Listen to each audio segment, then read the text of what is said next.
Welcome to Controlled Chaos. I am Shana. Dr. Akanni, you want to go ahead and introduce yourself and tell us a little bit about you?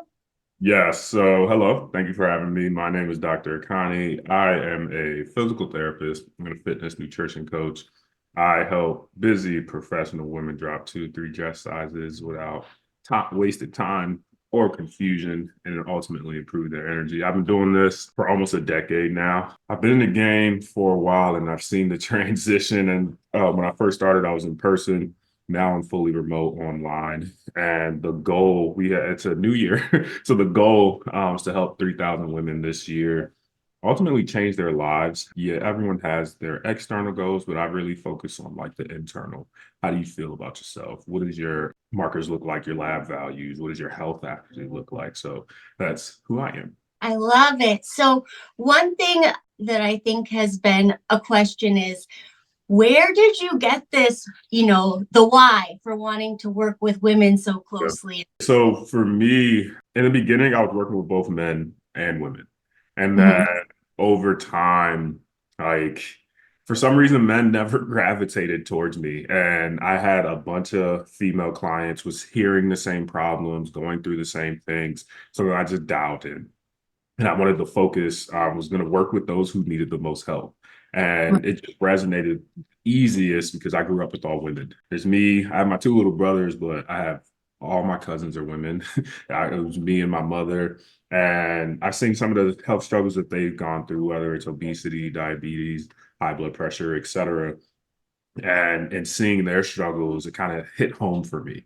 So now it's like, okay, I've seen you all go through it. Let me learn a little more about this thing. And I always wanted to be a physical therapist, and it's just an easy tie-in. And now I can use my medical background with fitness, understanding people, and then make it all make sense. Yeah. And I think that's really cool that you have kind of a mix of everything. And that was one of the reasons why I started following you, is because Yeah.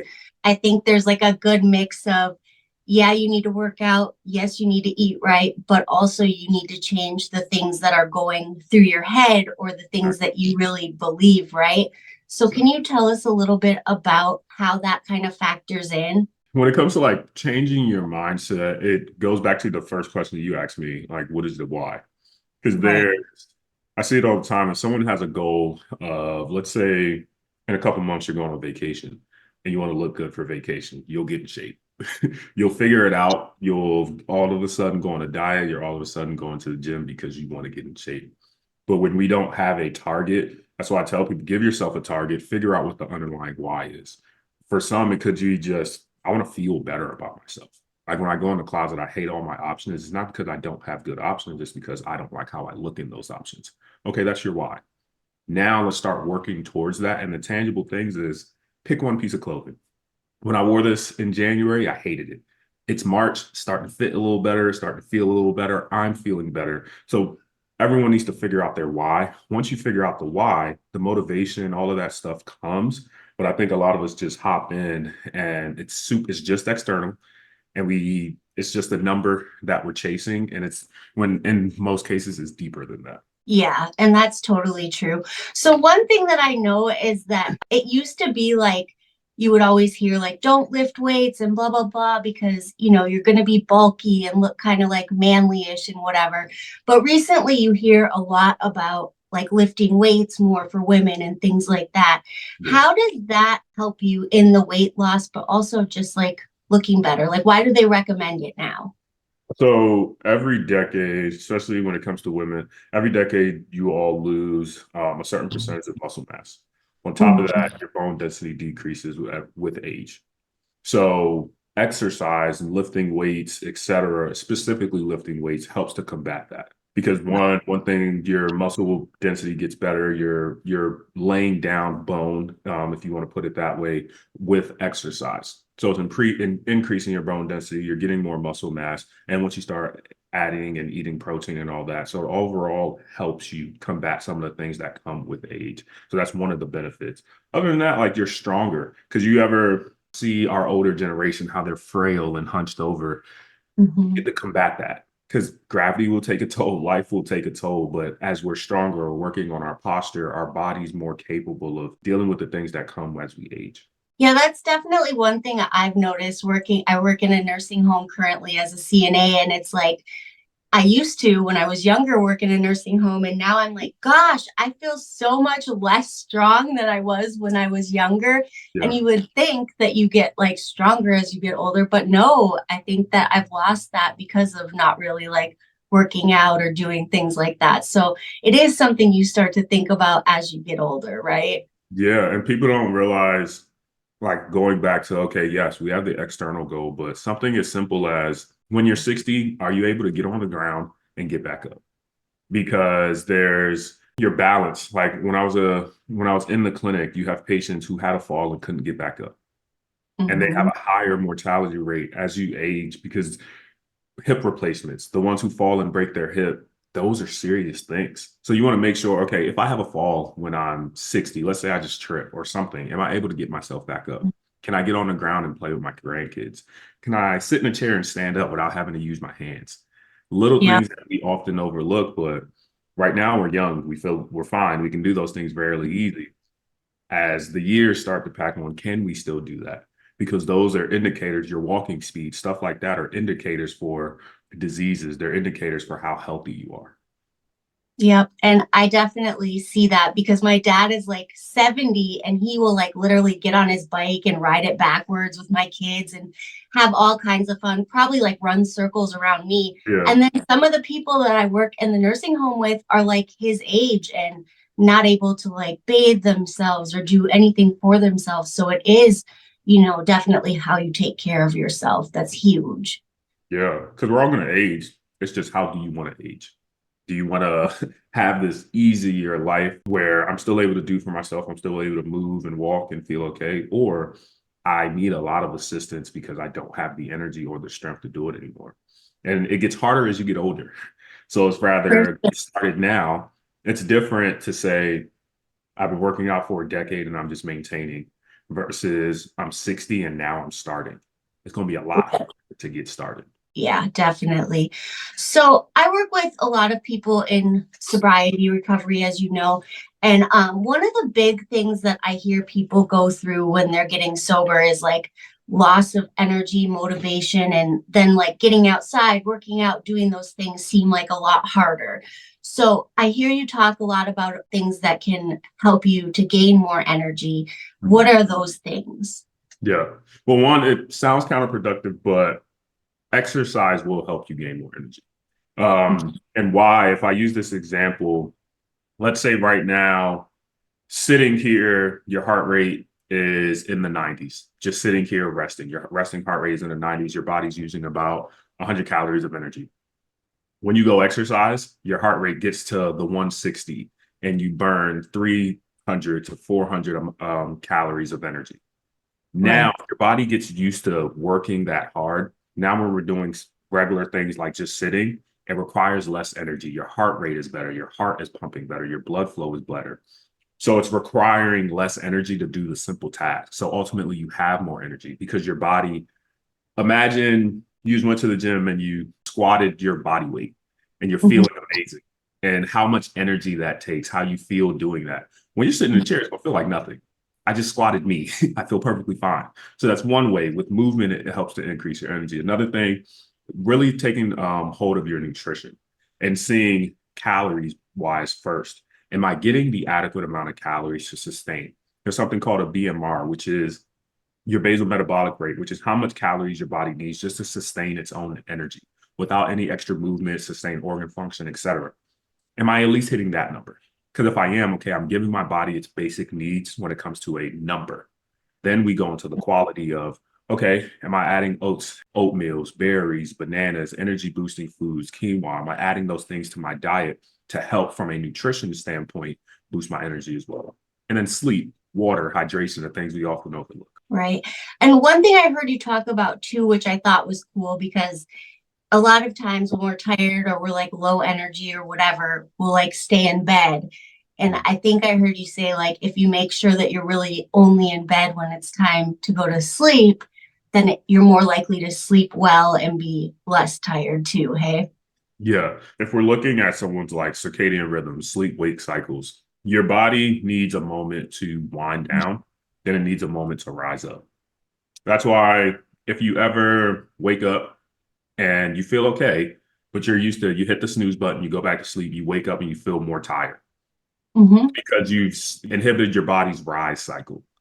And now your body has to go back to the sleep state and then re-ramp up back to that wake state. So what I typically suggest for people, especially when it comes to going to sleep, get consistent with the times that you go to sleep. Like if I know around 9:30, 10 o'clock, I'm trying to get to bed by 10:30 every day. Okay, at 10 o'clock, I'm starting to wind down. So my body can get prepared for it. Because you have some people, me, once it hits like 9:30, I'm starting to get tired because I usually go to sleep around that time. Right. You have people who can't fall asleep till 12. Sometimes they'll be tired at 9, where it's all over the place because your body can't find a rhythm.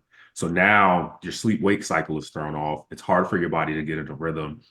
And typically you have to be asleep for it's 3 to 4 hours to get into REM sleep, which is your deep sleep, where muscle recovery happens, where all the benefits of sleep really occur.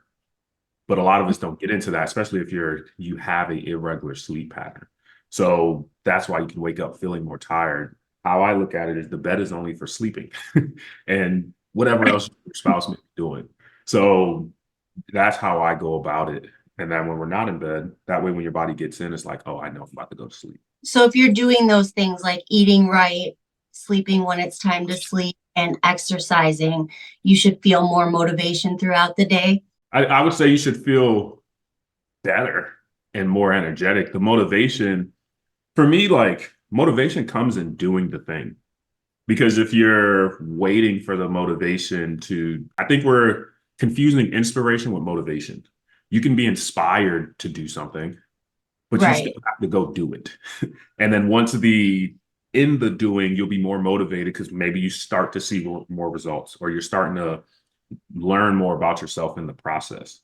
I hear it all the time. How do I get motivated? How do I get consistent? You just got to start doing it and you'll Yeah. figure it out as you go. We're waiting for the magic answer because everyone wants to lose 30 pounds in 30 days, and it doesn't work like that. It's taking you, for some people, 3 years or a whole year to gain the weight, to develop the habits. It's not going to all be changed in 30 days. So as far as like sugar cravings, like wanting to eat things that aren't necessarily, super nutritious for you, how do you deal with, I know like people say, it's okay if you eat like a donut but what about people that are like actually craving like a lot of sugar and things that aren't good for them? What do you say to them to like kind of combat that? Or how do you change how you're eating when you've been eating that way and your body's kind of craving it? Yeah. I say, well, one, addition before subtraction. That's one way to look at it. And then two, I was reading this thing. When your body's craving something, sometimes could be because we're deficient in certain nutrients. Okay. So taking a look, getting a lab done to see, okay, what nutrients am I deficient in? To see if that is the thing that we're addressing. Or if we're looking at hormones, if you're not getting enough sleep, your craving levels are a little higher because you have higher cortisol, which can lead to higher cravings. So it could be a sleep thing. If I'm not getting enough sleep, now I have all these cravings. Or is my diet overly restrictive and storing off my hunger hormones like ghrelin and leptin? So now my cravings are higher. My appetite sensation is significantly different because I'm overly restricting my diet. So looking at that as well of, okay, looking at the different factors, because sometimes cravings can be indications of other things. And there's other times where you just have a craving because you were triggered. Like the commercials, they're doing what they're doing on purpose, where how many times Right. were you not hungry, then you see something on the commercial, oh, I want that. Because there's a trigger. It could be emotional, could be a memory, could be anything, right? So looking at why is this trigger occurring? But if we go back to, I say indulge in the craving because to a certain extent. I saw a reel and it was like someone was craving a cookie. They ate then instead of just having the cookie, they ate an apple, a rice cake. It was an apple, a rice cake. They had a smoothie, and then they ended up eating all the cookies. So it Right. was like you're trying to work yourself around, and you ended up eating way more calories than if you would have just had the cookie. Like, Just do it. yeah, there's a balance. Unless you're training for something, 9 times out of 10, most of the people, especially the women that I work with, You are regular people. We're everyday people who just want to be in shape. We're not elite Right. athletes who have to have a strict diet because we're trying to get to this number by this day because I'm weighing in. No, you just try to have the energy to go pick up your kids and run around and feel good. Having a plan Right. will create balance around it. So, say your wife wanted to lose, I don't know, 10 pounds, which she's beautiful. I'm sure she doesn't. But say she wanted to lose 10 pounds. What would be the first three things you would tell her to do? Mm. It's different when you actually like know the ins and outs of what someone does every day. The first thing though, because the principles are the same across the board, start by Mhm. increasing your daily movement. So whether that is you're going for a walk, you go on a treadmill, or you take more frequent rest breaks throughout your day from work and just stand, walk, and go do something. So I'll start there, especially because in her case, she's going to be postpartum. So Right. start walking. Let's get your heart rate back normal. Let's get your blood pressure back regulated. Let's get you feeling normal again. And then start lifting weights. But lifting weights looks different for everybody. Easier cases, especially when people first start at the gym, use machines. Because machines, it's a fixed motion. You can't hurt yourself unless you're putting a bunch of weight on there. It's a fixed motion versus dumbbells, barbells. You can move, there's ways that it can go.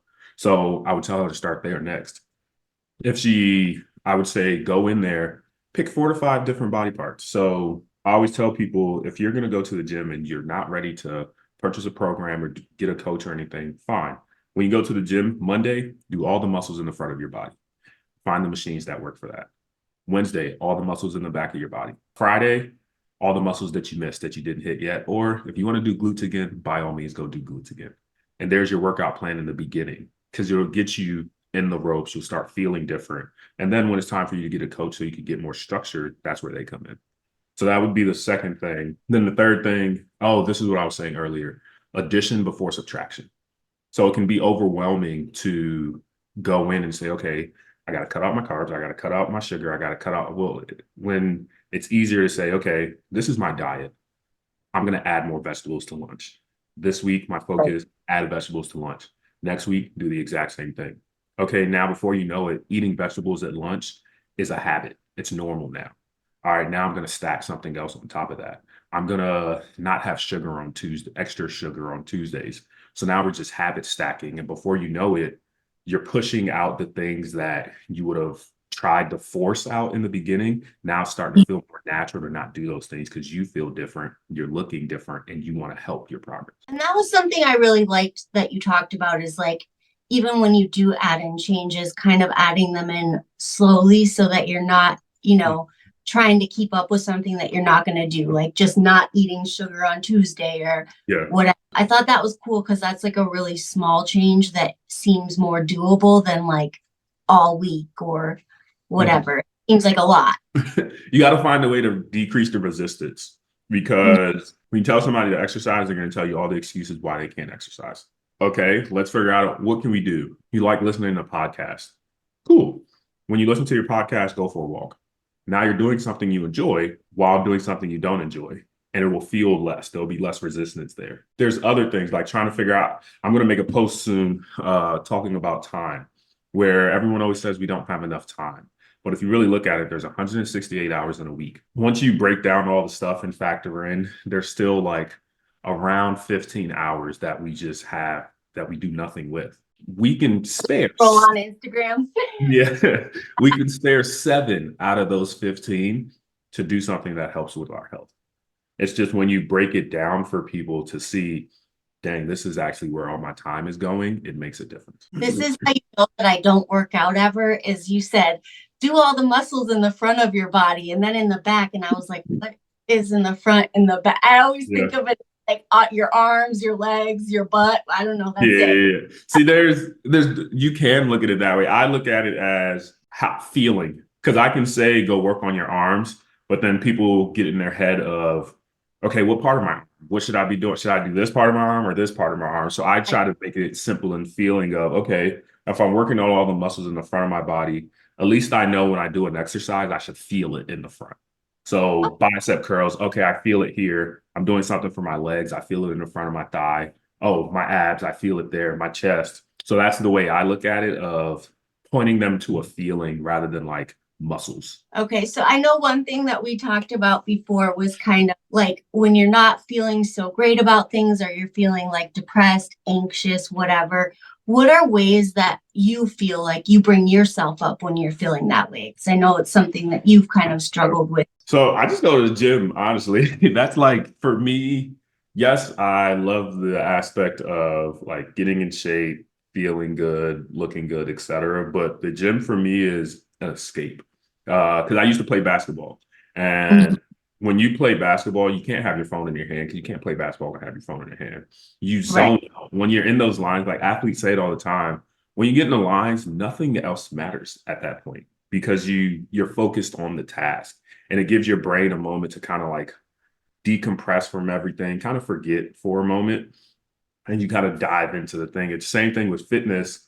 Granted, now I do have my phone in my hand still, but there's times where I'll just put it down and it allows me to just have a pause and feel good. Because there are feel good hormones that get released while you're exercising. So that's my escape. That's what I do for the most part. Sometimes I will journal and it's nice to get the thoughts in my head out, whether I write it in my phone or I write it down on like paper. But yeah, that's me. So speaking of journaling, that's like one thing we're taught a lot to do in sobriety or recovery. Like when you wake up in the morning, kind of get with God, journal, do your thing. So I actually ordered your book. I haven't got it yet. Exciting. Yes. And so it's on pre-sale right now. The book goes live on the 12th, and then that's when they start shipping out all the copies and everything. But thank you for getting that.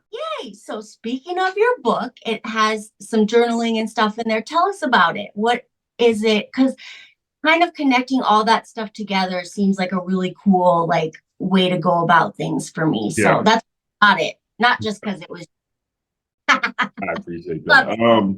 It's called Graceful Gains: Daily Reflections for Faith and Fitness.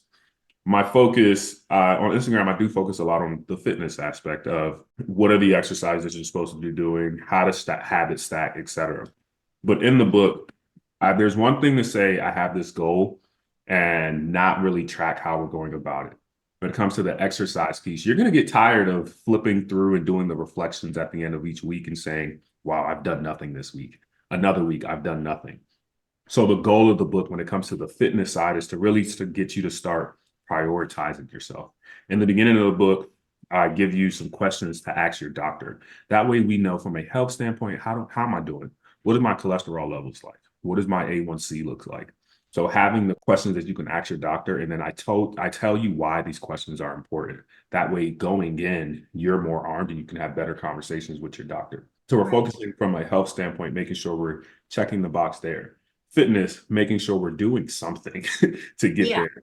And then make for kind of forcing people to plan because there's a part where it's like a grocery list and writing out your grocery list. And I shaped each box on purpose to make sure that for this thing, it's a smaller category. For this thing, it's a larger category because we're supposed to focus more on those things. When it comes to the faith aspect of the book, every day there's a daily devotional and there's a word of encouragement and a scripture so that we can start our day in the word, start our day getting centered. And then I just have you reflect. One of the reflections is looking at your habits, your head, your heart, and your hands. Because what we think ultimately affects how we feel, and then ultimately affects how the habits and the things that we show up in the world. So looking at all those different aspects, and I'm super excited about the book because I think it's a lot of layers that ultimately help people become whole, not just externally looking good, but become whole. Super excited about getting it because I feel like again, one of the reasons why I started following you to begin with was, it's easy. I've lost a lot of weight, gained a lot of weight, a Yeah, million. I know we've talked about this before, and it's easy to say, like, do this, do that, but your you is still with you, right? Like, yeah, just say about drinking or using drugs, alcohol, they say that mm, too. You can move away or you can do this or that, but you still bring yourself with you. So, yeah, like, what's going on in your head that makes you continue to make the same, I guess, moves all the time, right? That yeah, continue to get to a place where you don't want to be. yeah. Yeah, we all have a factory reset, who we want to be. We're at war with two people, who we are and then who God wants us to be. And we're always at war with those two people. And it's always funny, especially when it comes to weight loss, how we have habits that got us to the point that we have a weight loss goal in the first place. And what we'll do, we'll work real hard for the week and then reward ourselves with the habit that got us to that point in the first place. So we'll have a great week and then we'll reward ourselves with a cheat meal. So Yeah. your reward is the negative habit that we're trying to overcome. And it's always Hmm. funny to look at it in that aspect. But I think at the end of the day, like how you mentioned, you sometimes you lose weight, then you gain weight. That's normal. That's life. And I think Yeah. once we get to the point where we embrace that of, okay, when I gained weight, what was actually happening in my life? I didn't have Hmm. to exercise. I was stressed out, a lot of transition, a lot of things going on. My priorities were different. Okay, that's why I gained the weight. Now life is a little different. My priorities are a little different. Now I'm losing the weight. So we can start comparing the two because how they say comparison is a thief of joy. Like if we're going to compare the two places, we need to look at the full picture of why they shape out how they shape out. And in the book, at the end of each week, I have you really take a look at where am I spending most of my energy? Because Yeah. you can see, because I did it myself, career skyrocketed, health was low sometimes, family was low sometimes. So now I'm being intentional with, okay, let's have some balance around the circle. Right. And I know you had mentioned things like COVID, even for you, kind of had you change your habits a little bit, gain a little. And I think that was a thing for everyone, right? Like some people's jobs moved to home or Yeah. their jobs weren't a thing anymore. So like, people were at home a lot more and kind of makes you not move as much as you used to and eat a lot more because you're bored. Yeah, COVID really took a toll. It's still affecting a lot of people. Some people are still trying to get off their COVID weight gain. And whenever I do hear COVID, I always challenge people though. Because even with like moms, when moms come to me and they say, I gained all the weight after I had my kid, and I always ask, how old is your kid now? And if they say anything past 2 years, then I'm like, we can't use that as an excuse anymore. Because I understand, especially first year after pregnancy, you are a different person. Mhm. Trying to raise your kid, find yourself again. I understand that. Second year, similar thing. But at some point, we do have to make a decision that I have to be intentional about getting me back. Same thing, Right. COVID. We're in 2024 now. It's coming on the fourth year of this. We can't utilize COVID because at some point we always forget the words, but we can't be victims to like the environment. At some point, we have to take hold of our lives. At some point, we have to say, okay, enough is enough. Yes, COVID happened, but I'm living in it now. I can't just keep saying, I work from home. I don't have time.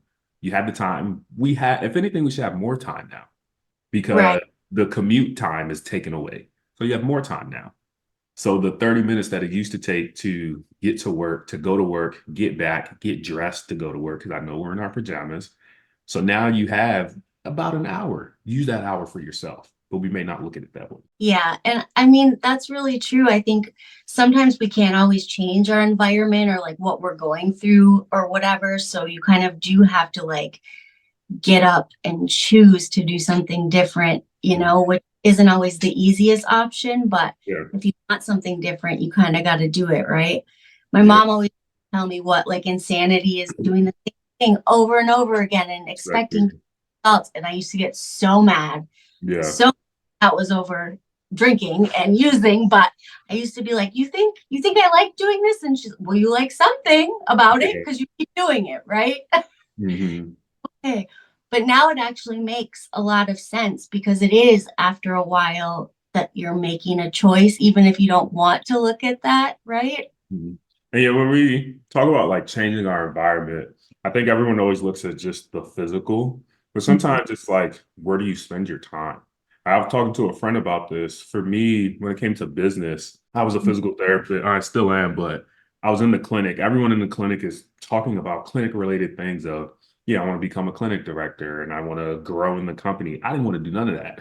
And Right. I couldn't relate, but I was in there. That was my physical environment. So what I would do when I get off of work, I'm listening to podcasts about growing your own business. I'm on YouTube, I'm reading, I'm learning. So I'm changing my mental environment. Like they're talking about this and they're over here, and I may be there, but mentally I'm somewhere else. So I think Right. we can do, especially when it comes to health, dive in, like learn about it. So what you learn, what we spend time with, and actually like water will grow. So if you know your nutrition isn't the best, take some time and listen to some podcasts about nutrition and healthy eating. Yes, it may be boring, but you may learn something in the process. Go on YouTube, watch healthy meal prep options.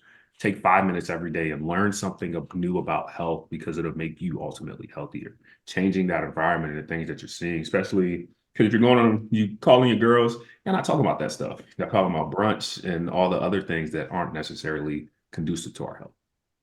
Right. Yeah. And I think, even spending time, like you said, listening to podcasts or doing things like that is kind of cool because, like, I love to cook. And we've kind of been talking recently in my house that, like, all of us have kind of like gained some weight and whatnot. And my husband was saying the other day, like, and not even like in a bad way, but when you make a change, everyone will make a change because you're the one who does the grocery shopping. You're the one who Yeah. does the cooking. You're the one who, so like naturally, everyone is going to kind of change how they're doing things. Maybe not Yeah. every, but if you're eating different, we're all eating different, right? So I've been like looking at recipes that are better and kind of looking at switching things out. And I think that's kind of true as we can all make a little bit of a change even in our home, right? Yeah. I think what people run into is it feels overwhelming because it seems like there's just so much noise and there's so much to navigate, but we know what to do. It's just a matter of doing it. Like when it comes to cooking, yes, everything we eat with, because it's what we have access to, everything's not going to be perfect. Like, and I understand no one's going to eat berries and become vegan all of a sudden and everything is from the ground. I get that. It's just having balance, working on a little bit of portion control. Okay, if I'm gonna make chicken, rice, and something simple, chicken, rice, and broccoli, that's pretty healthy. There's nothing wrong with rice. Okay, I have my meal. I've seasoned it. I made it how I wanted. Now I'm gonna focus on my portion control. How much of that am I gonna have? And then I'm gonna move a little more. You just did something amazing for your health. You watched your portions, you watched your calories, you moved a little bit, you checked the box for that day. But I think we overcomplicate it of oh my gosh, it can't have red 40 in it, and it can't have this, and it can't have that. And it's like, you're going to stress yourself out. Yeah, when you have too many rules and too many changes at once, I already know like I'm not going to do that. I'm not going to stick to that. Like Yeah. when I first got the everybody would say write down what you're eating and then you're going to know. And I started realizing like when I didn't like what I was eating, I just didn't write it down. And I'm like, who does that? Like you're Yeah, lying, yeah, like yeah. you're the only one who cares. Why are you? I just decided like, oh, I don't like that, so I'm not going to put that there. Well, Yeah. it's the purpose Mhm. sometimes. And that's the beauty of our program, because there's checks and balances. I have clients, all our clients, we have them input their meals and input their calories. And when they're doing that, one, they see it and then we see it, and we're able to give them feedback. And then I have another client right now specifically who doesn't input anything, but I see that Mhm. she works out every single day, but she's not losing weight. I know where the issue lies. There's a reason you're not inputting the foods because it's not aligning with where we need to be. And when we have conversations, it's like, from a movement standpoint, you're doing everything. Like your effort is there, but we need to clean up your nutrition. And she even knows it, that she needs to clean up her nutrition. She knows what the problem is. So it's like sometimes having other people around to tell you and show you, because I'm a person, I have all the data. I'm a screenshot and I'm gonna show it to you. And then you got to figure out what are we going to do? Are we going to do the necessary changes or are we just going to be stuck here and accept that this is where we're at? Because at some point there is a decision to be made. Right. And I do think it's helpful having somebody else like be with you and kind of like walk you through the process. Now you have like a few different programs. What do your programs kind of look like? I know there's different ones, but what do you kind of do within your programs? Yes, that's a great question. So the different programs all, because there's different people that come with me, especially as my audience grows, everyone's in a different part of their journey. Wellness 365 is one of the newest programs we created, and it's for those who are one dipping their toe in and aren't really ready to fully commit, or it's someone who already has their flow and just needs a little bit of more guidance. Wellness 365 is where it's more do it yourself. You have your blueprint, you have your program, you go do your thing. I'll pop in periodically into the group chat to send an encouraging message to check in, see if people have questions, and then I'm out of there. Because this one is more do it yourself. Because the numbers, there's a lot of people in there. You can't be as intimate with that. Then we Right. have Essential Wellness and Wellness VIP. With those programs, that's where it's more hands-on. We only take 12 people a month for those programs because it's so hands-on. Myself, my nutritionist, we dive in with the clients in Wellness VIP. They work directly with me and I'm overseeing their program. I'm customizing, I'm checking in weekly, making sure they have everything they need. Our nutritionist, she goes in, she's specialized in gut health. She's been a nutrition coach for over a decade as well. And she really goes in and just deep dives on everyone's nutrition. We do a health history in the beginning. Okay, I'm going to monitor over the course of time and give you adjustments. I focus more on the nutrition. I'm on the exercise. She's a nutritionist. Why wouldn't she? I let her do her thing when it comes to nutrition so that we're both operating in our expertise. And then we have a mindset coach as well who focuses on the mind, focuses on habits, focusing on the hurdles from a mental standpoint that are in our way. And she comes in and works with them as well. And then we have Essential Wellness, where it's one of my coaches who they're your main point of contact for that program. And they work through, and I oversee everything. So it's just meeting people at different points of their journey. Some people need the hands-on, and some people just need to do it yourself. Some people want to work directly with me. Some people are okay working with our coaches. So it just depends on where you are in your journey. Definitely. I think it's cool that there's so many different aspects of the program just because, like you said, there are so many different personalities and people, kind of see things differently and work differently. And that's cool that they're able to kind of pick from it. Yeah, and I think it's funny. I think the longer I do this, the more blunt and direct that I get, the further I'm in this. Mhm. And I just always ask people, like, what are your expectations and what exactly do you need? And it's funny because most of the time people don't know that answer and they don't really know what they need. And then when you have the conversations, it's what type of person are you? Do you need hand holding, or can I just give you a blueprint and you go do your own thing? If you get a blueprint, you can succeed. Cool. This is the program I think is really good for you. But Right. you need a little more hands-on, you need some hand holding. And if no one's checking in on you, you're gonna fall to the wayside. Okay, I think this is where you need to survive. But there's people who will come and just they want you to do everything for them. And the beauty of what we do, all I'm doing is talking. Like literally, I'm just talking and directing, but you have to do all the work. And I tell everyone, you're investing in yourself. We're just like guiding you there, but you're investing in yourself. If you're not going to put the level of effort, don't waste your time or your because you're going to be disappointed in the process. And I've seen it before where clients blame us, but when we Yeah. look at because the beauty of what we do, we see everything. When we look Hmm. at their thing, you've only worked out once this month. You haven't input any of the nutrition. The last time you logged in the app was 3 weeks ago. This is why we're not where we are. Right. Yeah.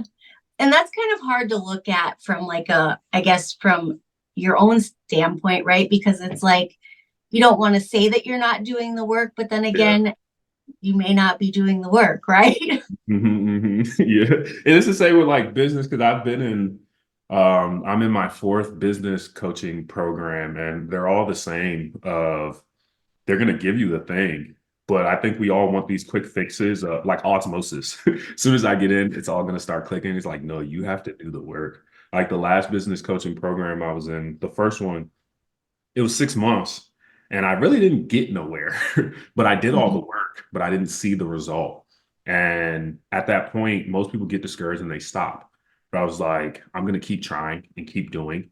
And I joined other programs. And eventually, the things that I learned in the first one are coming to fruition now. And the same thing with fitness, it may not all happen how you want it to happen in the first couple of weeks or the first couple of months, but eventually something is going to click in the doing and the Right. consistency of the doing. We look at consistency like, oh yeah, I worked out all week. I'm consistent. No, let's do this for 2, 3 months. Then we're actually consistent because it takes minimum 4 to 6 weeks just to see anything.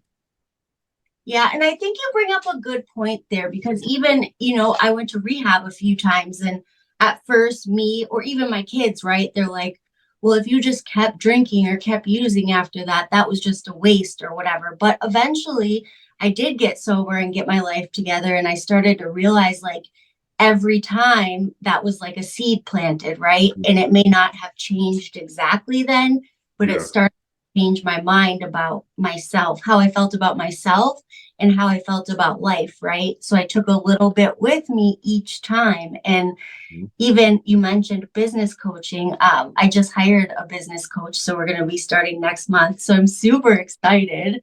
But I think, you start with taking like these master classes and then move on to actually thinking, okay, if I want to do something more, I really need somebody to work, hand in hand with me. Yeah. And I think that everything is like a seed planted, right? I've even seen you grow so much in the last year, Yeah. like huge. So, Yeah, a lot has happened this past years, but it's funny. I was taking a moment to try to like sit down and reflect, and I'm just like, I was like, it's too much to reflect on. I'm just going, God, thank you. You're amazing. I'm super grateful for this year. Let's go on to the next. I think for me, I'm someone, it's hard for me to sit in my accomplishments too long. mhm. And I try to be more intentional about it in the standpoint of I'm going to celebrate for as long as it took me to get to the goal, but I Yeah. can't now. For some reason, I will achieve it. I'll be happy for the day. And then it's like, all right, now what's next? And Yeah. sometimes, yeah, like the next thing. Like when we first hit, there was a phrase of the best moments of life are seconds right before you hit the goal, when you hit it, and then immediately right after. After that, it becomes like normal. And you kind of forget the excitement. Because I remember when we first hit 10K and 10K followers, I was so excited because I was chasing that goal forever. Now we can grow 10K followers in like 2 weeks and it doesn't feel like anything anymore. When we Mhm. hit 300K, I didn't even celebrate it. No, it was 200. I didn't even celebrate it or put anything out there because it was just like, oh yeah, this is normal now. So I'm I just try to, to get to that point where I don't care about 10,000 followers. because because you, after a while, it looks good, but sometimes it doesn't change anything. Yeah, there's a lot more eyes. You're helping more people, and your what is it? Your kingdom is growing, which is good. Mhm. But sometimes the immediate thing doesn't happen. Like you'll Like get, the gratification. yeah, like my first 10K views on a video, nothing happened. I seen it, it did it, and I was like, oh, this is amazing. Nothing happened after that. I didn't make a single dollar. My life didn't change. I was like, okay, this was for nothing. You're like, this is crazy. Yeah. No, but grown into like a huge business and helping like a ton of people. So that is really cool. But I know it's harder to see it when you're in it. It feels like small changes, almost like when you're gaining weight, right? You don't notice, and all of a sudden you look and you're huge. Mhm. Yeah, the micro changes. Yeah, because they say, what is it? It may not look like it. I always have all these quotes that come out of drawers, but I never remember the full thing. But each Mhm. day doesn't look different. But when you step back and look at the months and go macro, it's like, wow, a lot has changed. But it can feel like nothing's happening in the day to day because we're so familiar with it. And then once you step back, it's like, your life is different. Yeah, no, definitely. Well, do you have anything that you want to say to the viewers? Anything that we kind of didn't talk about that you want to touch on? I think because it's a new year, as we go into this new year, I think the major thing, go slow with the process. I don't care what the goal is, whether you want to lose 1 pound or 100, be patient with the process. And yes, we have the number, be cautious of the number, but don't fixate on the number because at the end of the day, you just want to be healthy. You want to change your life. You want to transform not only your external, but your internal as well. Go slow with the process. Give yourself grace. Every week isn't going to be perfect, but do something every week. Some weeks you may not get to the gym, but you're eating healthier. Other weeks, your diet may look all over the place because you're on vacation, but you're at least walking every day and trying to get 10,000 steps. So understand consistency is going to vary, but give yourself grace. Don't do too much too soon because you're going to stress yourself out. And then by February, you'll cancel your gym membership and we'll repeat 2023 where we need the goal again. So just give yourself some grace. And I think that is my takeaway. And then to follow me, I'm at Dr.Salako, Dr. Salako on every platform. I try to make it super simple. And yeah, that's me. I look forward to connecting. All right. And your book is called what? The book, Graceful Gains, Daily Reflections for Faith and Fitness. To get the book, if you go on Instagram or Facebook, on any post of mine, comment the word grace, and a automation will send you the link to get a copy, or you can just click the link in my bio on Instagram, and then you'll be able to access the book there as well. Yay. Well, I just want to thank you for being like the most humble, semi-famous person ever for like a redo, because last time I didn't record, I totally made a video for my viewers of me like, do I really have to call him and tell him? That's funny. You were so sweet to redo it. So thank you so much for coming to Controlled Chaos. And we love you here and hope to have you back. Thank you for having me.